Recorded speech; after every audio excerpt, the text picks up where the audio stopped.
After the gunshot in Gail's apartment, Albuquerque's air turned heavy as lead. Jesse Pinkman stood outside, the pistol still hot in his hand, unable to breathe. The image burned on his eyelids. Gail's shocked stare, the kettle hissing, music cut mid-note. Jesse had crossed a line from which there was no return. Walter White, in Mike's car, awaited the echo of the act. Inside him was not fear, but a grim acceptance. Gail is gone, he thought. That sentence was the price of buying his own life. Gus's plan collapsed. Without Gail, Walt was still necessary. The next day, in the sterile lab, Walt confronted Jesse. "Did you?" Jesse's eyes were empty. "Yeah," he whispered. At that moment, they both understood. No longer partners in crime, but partners in blood. Meanwhile, Gus Fring moved silently through his restaurant kitchen. Outside, customers laughed over chicken. Inside, Death's shadow walked. Gus spoke no words, but his eyes carried a new verdict. Heisenberg had to die. Not yet. Product, money, order came first. That day, Gus entered the lab. He dressed, took a blade, butchered chicken in silence. Blood dotted the steel. Then he left without a word. The message was carved in air. "You're next." Alone again, Walt turned frantic. "They're going to kill us, but until then, we cook." Jesse said nothing. In his mind still spun Gail's eyes. At home, Skylar's face remained distant. She pushed the edges of the gambling story, asking where Walter went at night. The car wash idea resurfaced. "We need a front," she said. Walter's mind, however, was elsewhere. Gus's looming threat. Jesse sat in his house, curtains shut, lights dim. The TV flickered but made no sound. Gail's face haunted him. He had killed a man with his own hands. The trauma drove him to drugs, to noise. He called friends, hosted party after party. Laughter and chaos dulled the scream in his head. Yet between every cheer, Gail's eyes appeared again. Walter tried reaching Jesse, no answer. Jesse was lost inside his walls. Meanwhile, Walter thought of Gus's next move. He's keeping us alive for the product, but if Gail's notebooks exist... A chill ran. He can replace me. At the DEA, Hank struggled with rehab. With Marie's help, he forced steps. But in a hidden corner of his mind, cartel shadows lurked. He didn't yet know the greatest danger was much closer. From afar, Gus watched Walt and Jesse writhe in guilt. For him, this was the natural course. Fear strengthens obedience. Gus Fring's game resembled a chessboard. His pieces moved slow but precise. Walt and Jesse were pawns, but Walt refused to remain a pawn. Skylar started planning the car wash purchase. Negotiations with Bogdan were tense. He wouldn't sell easily. Skylar, facing Walter's lies, built her own strategy, patience and calculation. To her, protecting family meant managing Walter's money. Jesse rotted in his house. Days blurred into nights, parties into wreckage, the house filled with trash and drugs. But all of it served one purpose: drowning Gail's face. Walter calculated the odds of Gus killing him, searching for a way out. He turned to Jesse. "We stay together. That's our only chance." Jesse shrugged, acting like nothing mattered. Walt knew Jesse was still wrestling with Gail's ghost. Mike watched Walt, quiet, patient, precise, but powerful enough to flip the board in a single move. Gus's real hands were Mike's. Walt understood. The chessboard shifted piece by piece. For Walt, survival was no longer enough. The goal was to win. Gus Fring watched Jesse's slow collapse from afar. Endless parties, drug-fueled days, sleepless eyes. Guilt was eating Jesse alive. For Gus, it was opportunity. Jesse could be pulled from Walt's orbit, reshaped. One morning, Mike knocked. Jesse opened, dazed. Mike simply said, "Come." Jesse got in the car. The journey began.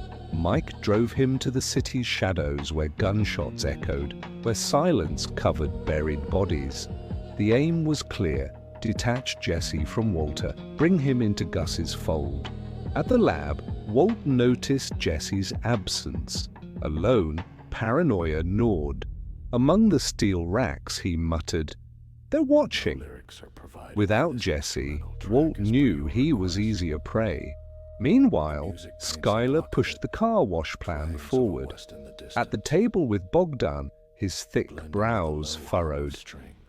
"You'll pay above value, or no deal." Skylar's eyes were sharp. "You'll take the money, and you'll leave your framed eyebrows at the door."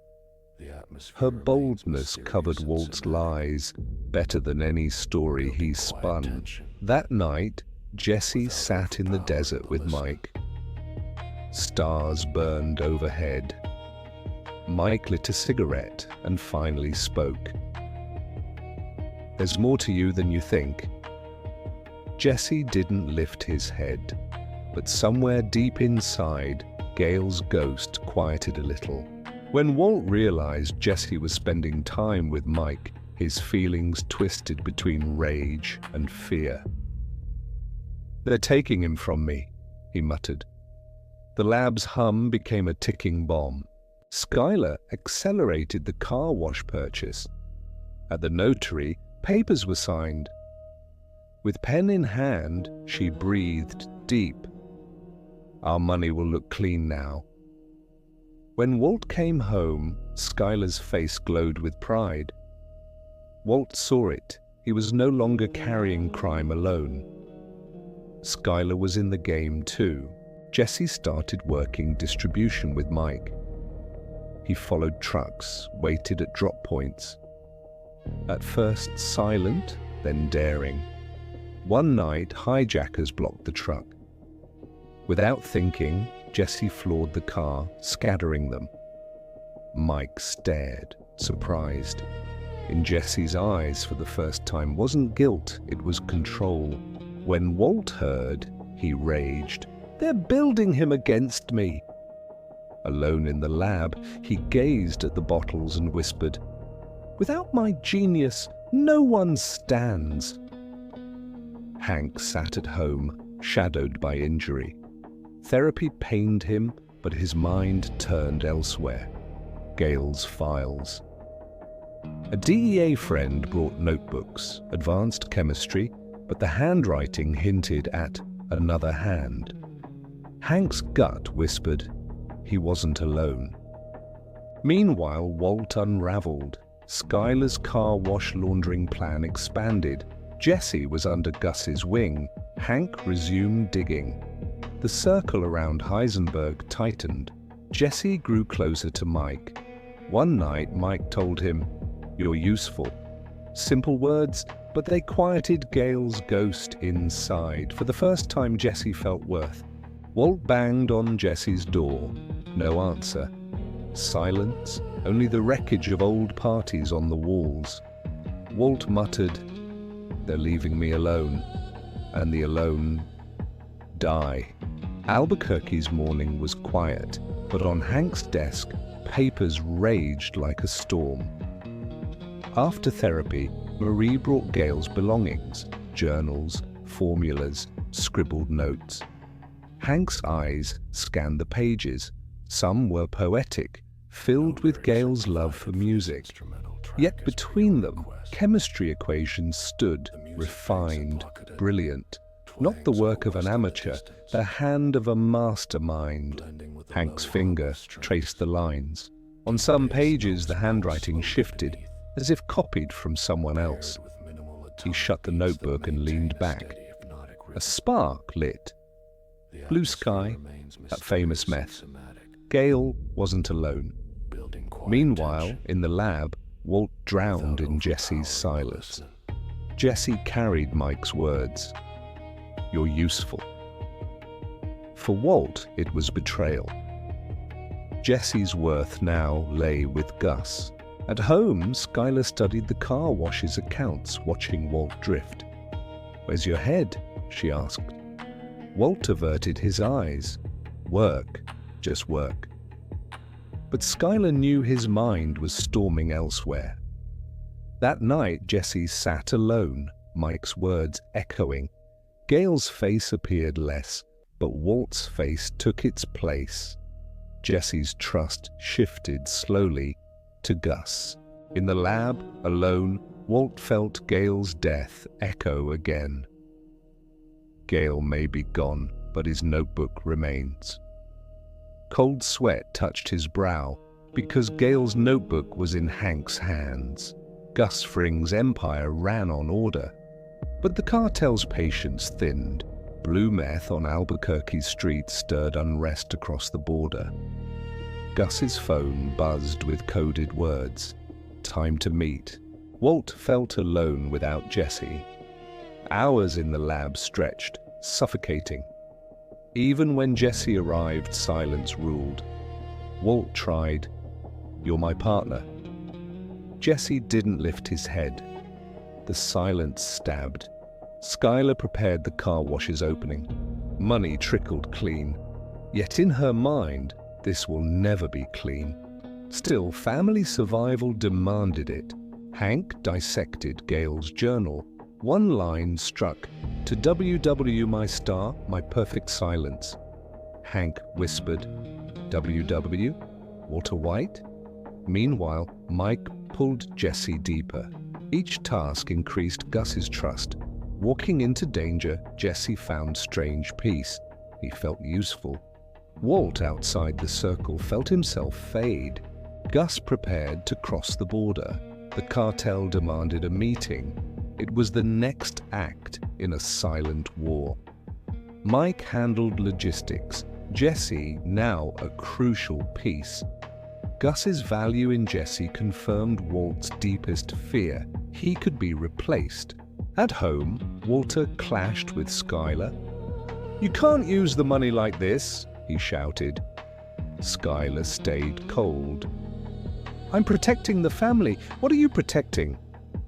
The words fed the storm inside Walt. Hank showed Gale's formulas to DEA colleagues. "The guy was a genius," they said. Hank's jaw tightened. He hunted not just Gale, but the unseen hand behind him. On a run, Jesse and Mike were attacked. Gunfire cracked, glass shattered. Jesse grabbed the gun, shielding Mike. For the first time, Mike looked at him differently. Jesse wasn't just an addict. He was a man worth keeping alive. When Walt heard, he seethed. "They're stealing him from me." But Jesse had already stepped into Gus's shadow. Walter White's steps in the lab were heavy. Everything looked the same. Steel racks, boiling beakers, the sharp shimmer of blue crystals. Yet in Walt's mind, nothing was the same. Even with Jesse beside him, emptiness loomed. Jesse no longer looked at him. The bond once binding teacher and student now seemed severed. Walt saw in Jesse's eyes a new loyalty. To Mike, to Gus. Safety in their shadow. For Walt, unbearable. He had sparked this entire game. Blue sky was his creation. Gus's empire stood on his chemistry. And now he was being written out of the equation. Skylar busied herself with the car wash. Bogdan was gone, keys handed over. She placed the first bills in the safe, her hands trembling. The money smelled the same, sharp, real. But for her, it was family's lifeline. When Walt returned, Skylar said, "We have to manage this together." Walt only nodded, his mind still fixed on Jesse. Meanwhile, Jesse rode with Mike. Silence filled the car. Mike clicked off the crackling radio, turned, "You're better than you think." Jesse stared at the road. He didn't answer, but inside, someone values me. Value Walt never gave. At the DEA, Hank combed Gale's formulas line by line. The desk lamp bent shadows across the pages. For Hank, it wasn't mystery, but trail. And trails were meant to be followed. The WW inscription lingered. He whispered, "Walter White or someone else?" At night, Walt twisted sleepless. When he closed his eyes, the gunshot that killed Gale rang. But worst was Jesse's silence, louder than any accusation. For Gus Fring, the game climbed to a new level. The Mexican cartel grew restless, demanding their share, but Gus knew the moment he had awaited was near. This was not just business, it was vengeance. Years ago, Hector Salamanca and the cartel scarred him. Now came the chance to close that wound. Mike and Jesse prepared to accompany Gus. Jesse felt the weight, his first time crossing the border. Yet Gus's eyes gleamed. Jesse could be pulled deeper into his side. When Walt learned, fury rattled him. Jesse was being flown to Mexico. To Walt, it wasn't threat alone, it was the beginning of his end. If Gus owned Jesse, Walt became disposable. At home, he shouted at Skylar, "They're taking him from me!" Skylar stayed quiet. She could no longer bear his rages. At the DEA, Hank sifted Gale's files, step by step, closer to Heisenberg. Whoever this man is, his genius is unmatched. Marie brought coffee, but Hank's eyes stayed on paper. In a corner of his mind, one name circled, Walter White. On the plane with Mike and Gus, Jesse stared out the window. The desert stretched below. Fear thumped in his chest, but also pride. He was no longer just Walt's shadow. He was standing on his own. The cartel compound loomed like a fortress, walls high, guards armed. Jesse, Mike, and Gus entered, tension thick as smoke. At the head table sat Don Eladio, false smile, cigar, colorful liquor. But in his eyes, death gleamed. Gus had waited years for this. He bowed, entering, though storms of hatred churned inside. Mike watched in silence, every detail noted. Jesse stood amid power like he had never seen. Don Eladio eyed Jesse. "This your new man?" Gus's calm reply, "Yes, he can make the best product." Jesse's chest seized, but Gus's look told him, trust. Taken to the lab, Jesse faced cartel chemists. His hands shook, pulling gloves. Yet formulas sat clear in his mind. Walt's teachings, at first doubts, then the crystals shone. Silence. Jesse had done it. Later, Don Eladio hosted a party. Lights, laughter, women, drinks at the table, Gus's silent weapon. He raised his glass, smiled, sipped, all followed. Minutes later, laughter turned cough to scream. Don Eladio and his men collapsed. Only Gus, Mike, Jesse stood. In that moment, Jesse understood Gus's true nature, not merely businessman, but predator, vengeance incarnate. The smell of Mexico clung to their clothes. As the plane's wheels scraped the runway, Jesse glanced at Mike's pale face. Every jolt turned the bullet wound into a small thunder. Up front, the man with black glasses breathed unevenly. Gus Fring. The colorless drop that danced in Don Eladio's glasses now burned inside his own body. A flawless plan. Flawless plans still charge a fee.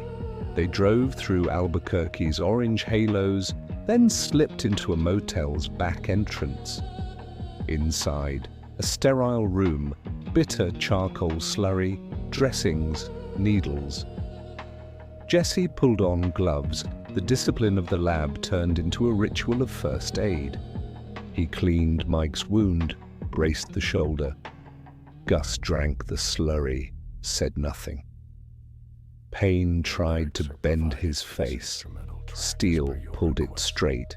Outside, the stars looked shaken. They had left an entire patio of power choking on poison. Survival wasn't living. Jesse knew that. The hiss of Gale's kettle and the laughter on Don Eladio's veranda shared a secret node. Both had tipped because he helped press the button, directly, or by belonging to the machine that did. At dawn, Gus's voice returned, flat as if night had never happened. Work continues today. Mike's eyebrow rose. You should rest. And Jesse's did too. Gus didn't rest. Empires dislike recess. They obeyed the silence. In the lab, Walt's movements came jagged. You're back, he said. Neither welcome nor worry, only tension. Recognizing Gus had not died, poured acid, not water, through him. Weakness was where his plans fed. Gus's weakness had lasted until sunrise, and then rehardened. Jesse moved differently now, calmer even when wiping a microscope lens. Mike's good work still rang in his ear. Walt heard it too, in the way Jesse stood taller and swallowed his rage. I have to reel you back or I drown. By afternoon, Gus summoned Walt. No anger, no thanks, only result. Production will not slow, he said.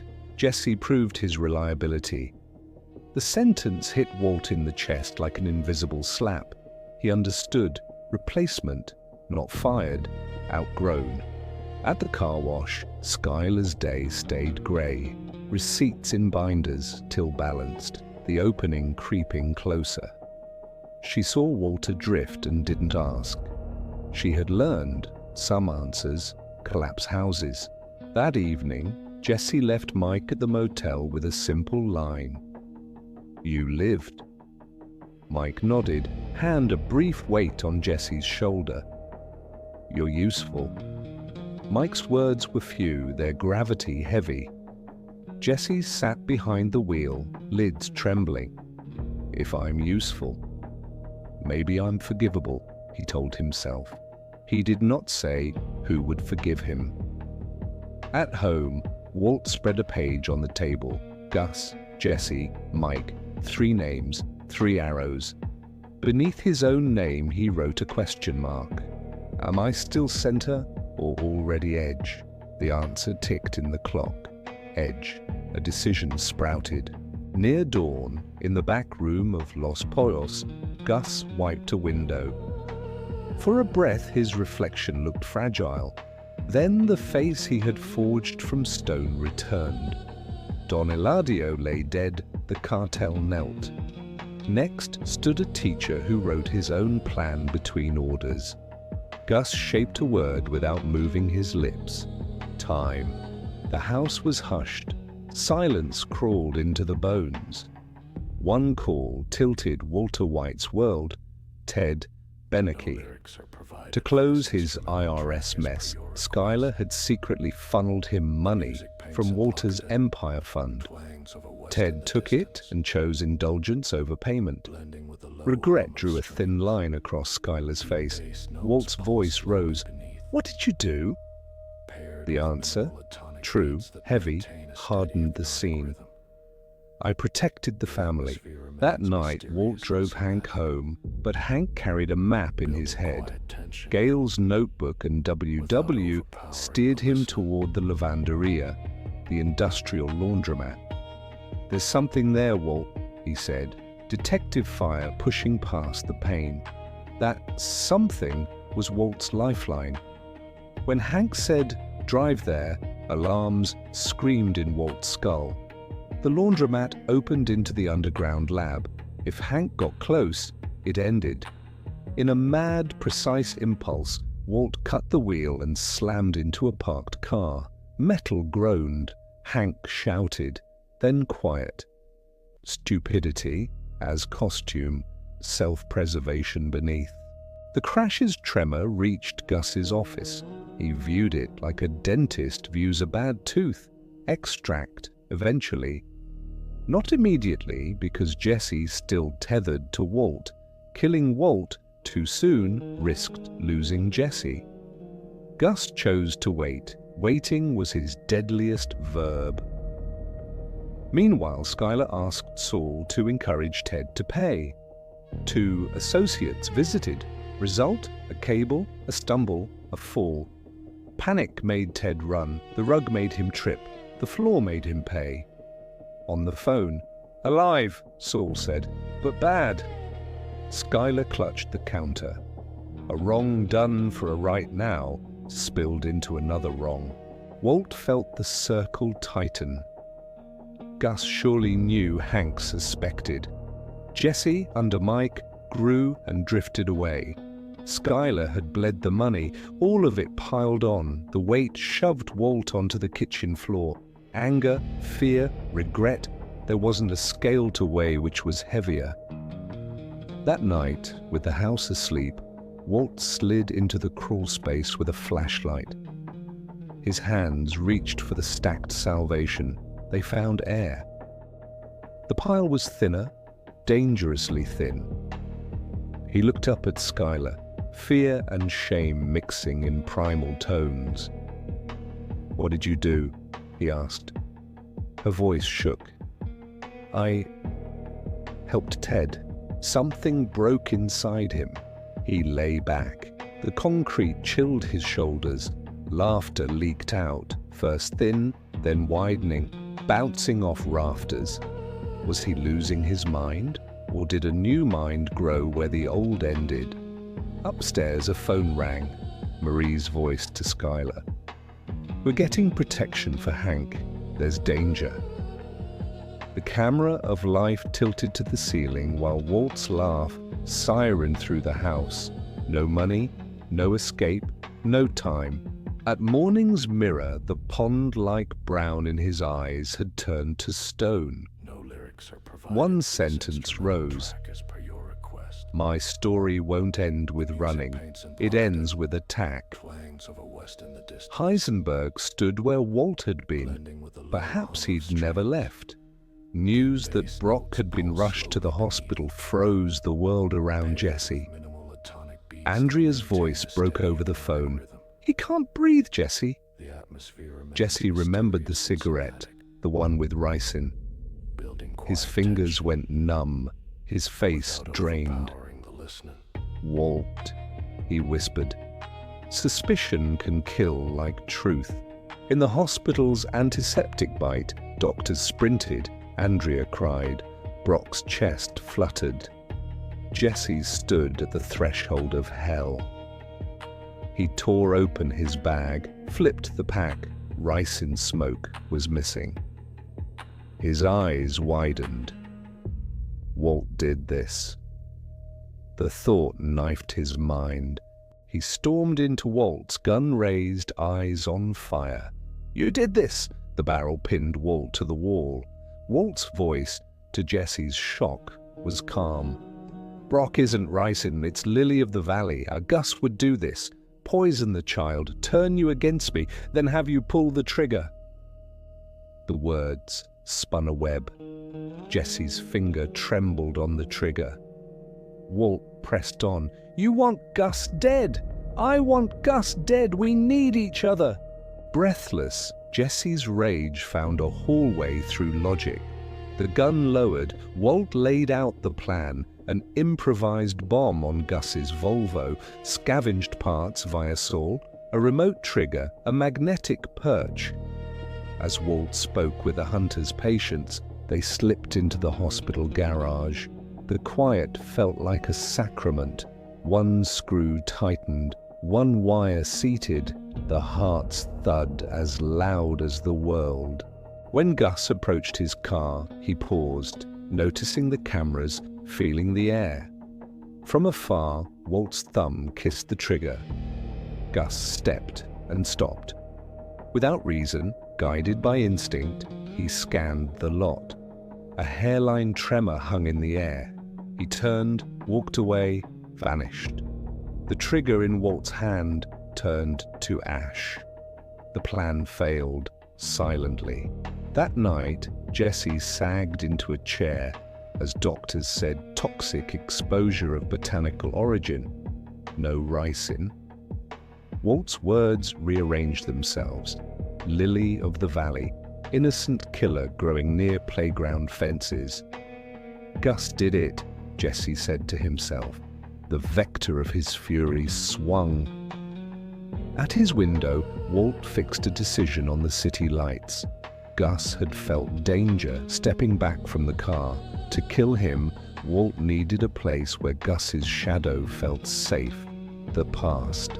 Hector Salamanca, the old wound Gus never let heal.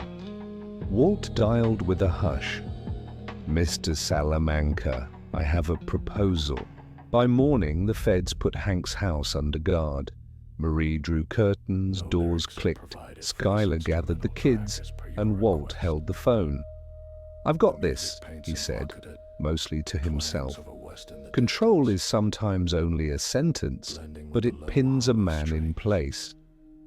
Down a hospital corridor, Gus watched his reflection. Dust on his cuff, grit on his soles. Instinct had saved him again, but instincts can be deceived. If you press the right old bruise, reason limps and emotion drives. As Walt built the plan's second act, a breeze rolled through his backyard, stirring small white flowers. The lilies played at innocence. Walt didn't glance. Some truths are suited for the final line only. Hector's eyes twitched. His lips stayed mute. The bell sat under his finger. Walt kept on, voice low. He ignored you. He crushed your family. He never spoke to you as an equal. Salt on an old wound. Hector's chest rose. A light sparked in his stare. Walt laid an alphabet board on the blanket. Letters, numbers, yes, no. I'll point. You ring. The first message built in single chimes. Yes. Act 1. Hector demanded a DEA visit. The man who masked hate in silence would now speak by showing it. Agents wheeled him in. Hank watched, puzzled. Hector chimed letter by letter, then let the words fold into a single vulgar sentence. Screw you. Not for the feds, for Gus. The real audience sat off stage. Salamanca still roared. Back in a small workspace, Walt built the second act. Pipe bomb married to a delicate trigger, battery, leads, blasting cap. Each part a sentence of prose. Compact enough to fit beneath a wheelchair, strong enough to push decades of rage out in one breath. Taping the wires, Walt tallied names under his breath. Kids, Skylar, Hank. Fear hardened into method, method into resolve. Meanwhile, Tyrus sniffed the air at the nursing home.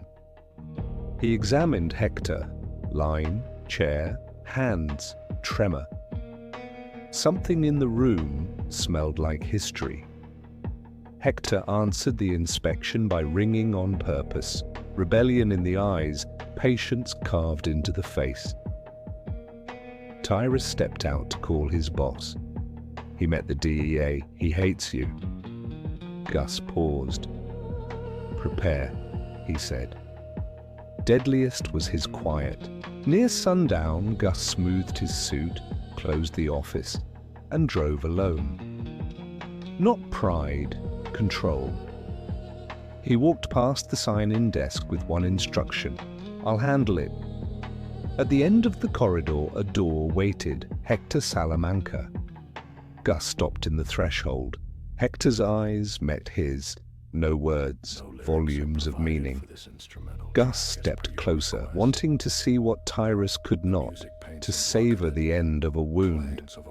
It ends now, he said. Hector's finger touched the bell. One chime, but not a normal beat, a decision. The bell rang, the world held its breath. The spark was invisible but spoke in metal, a breath through wires, then a blast. Air became fire, windows trembled, nurses screamed. A figure appeared in the doorway, our Gus. He was standing, a sleeve burned.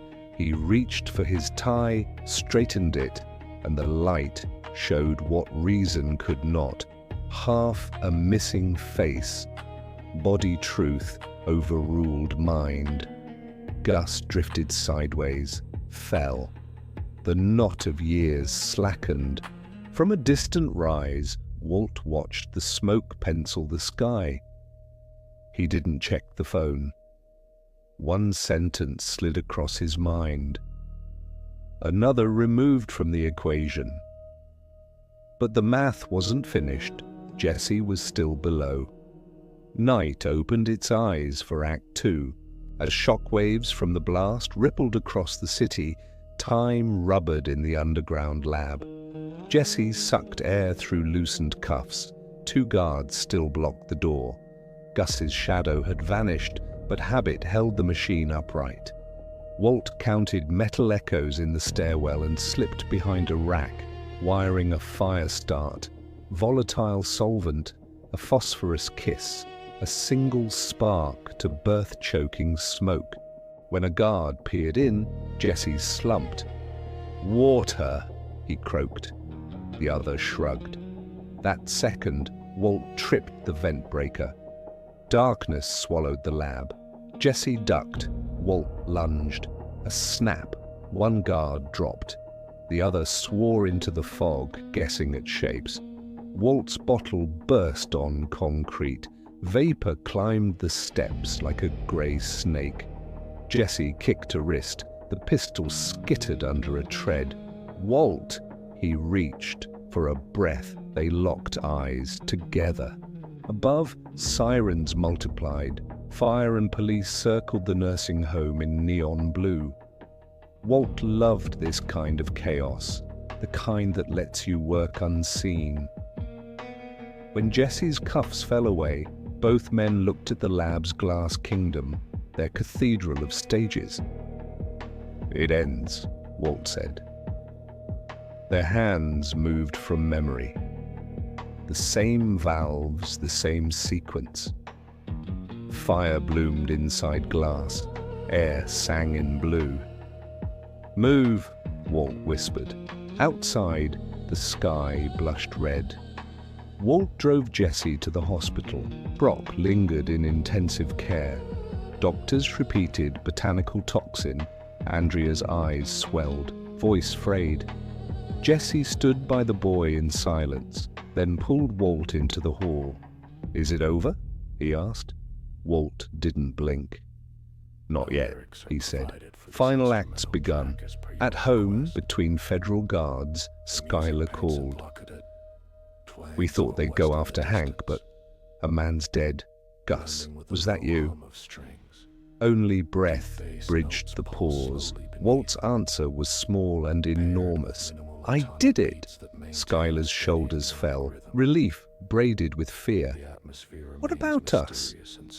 Walt promised he'd come after one last task, erased the past entirely. Night lifted more than smoke from the lab stack. It lifted a kingdom's heart into fire. Water beaded down steel as the Empire's core melted. At the exit, Jesse halted, studying Walt. "You planned this?" Walt shrugged. "Plans are drawings until the door opens." The wind threaded the sirens with a sentence. No way back. Dusk laid a short sleeve over the day as Walt walked alone. Stone sidewalks still echoed last night's sirens. On a corner, he almost felt Heisenberg's hat land on his head. The darkness that chose him now belonged to him. Victory wasn't just erasing an enemy, it was choosing yourself. Back home, the breeze moved again. The camera of fate lowered to a pot by the fence. Small white flowers pushed through green. Lily of the valley. Sunlight touched the petals for a blink. Shadow followed. The garden's owner didn't look. If he had, he would not have said the name. Some truths are written as a season's final line.